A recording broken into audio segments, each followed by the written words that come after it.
ورحمۃ اللہ۔ آپ کا عنایت نامہ ملا۔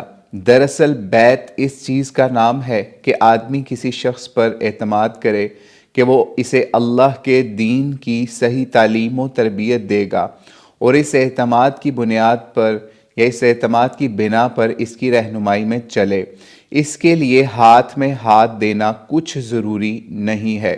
اس لیے اگر آپ کو خواب میں یہ دکھایا گیا ہے کہ آپ میرے ہاتھ پر بیعت کر رہے ہیں، تو آپ اس پر اس طرح عمل کر سکتے ہیں کہ جماعت اسلامی کے ساتھ وابستہ ہو جائیے، میری کتابیں پڑھیے، اور ان میں دین حق کی جو تعلیم میں نے اللہ کی کتاب اور اس کے رسول صلی اللہ علیہ وسلم کی سنت سے اخذ کر کے پیش کی ہے، اس پر عمل کیجیے۔